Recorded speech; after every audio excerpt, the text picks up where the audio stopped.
All right, and we are standing by live right now with the mayor of Shelby County, Lee Harris, and I know you were overwhelmed with grief when you saw this story today. Yes, no doubt about it, Joe.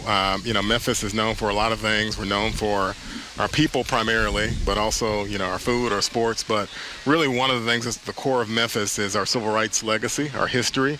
And I think a lot of folks still around in Memphis are walking around carrying that legacy and that history. And they're walking around today with a lump in their throat because of what they've seen, on your news broadcast and what we can see behind us. And so I think it's a real discouraging day in a lot of ways. It's a tragic loss for the city of Memphis and for Shelby County. I think the good news is that we do have so many folks around here who were part of the civil rights struggle, and so they carry that story with them.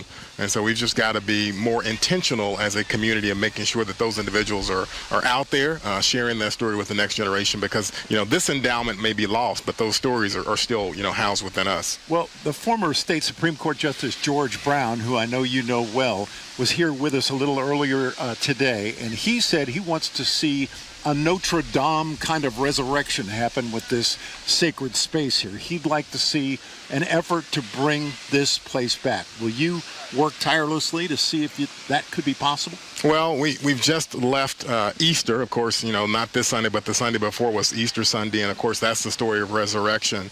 And I think that we would all like to see what comes out of the ashes here at this sacred space. Now, what that looks like, whether it's a cathedral, whether or not it's a structure like the structure behind us, I don't know. I think it's doubtful. What the structure behind us is unique. It's one of a kind. And so a lot of what happened here can't be replicated. But no, something needs to be done. When you think about September 11th, we had some magnificent structures there. We had the Twin Towers and so forth.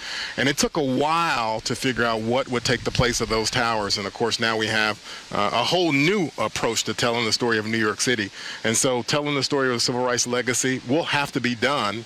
But who's to say what it will look like at this space? I think for now, all of us just have to reflect on that history and kind of mourn the loss of a structure like this that, as you drove by it, as you thought about it, as you convened here, reminded you of all the blood and all the tears and all the anguish that a lot of folks put into making sure that, Black lives matter. We talk about that today, but, this is why. This is why it was important. Thank you so much, Shelby County Mayor Lee Harris. Thank you so much for making a little bit of time for us today. Clayborn Temple is owned by a local nonprofit, which had been renovating this space, and so we're going to hear more about that going forward.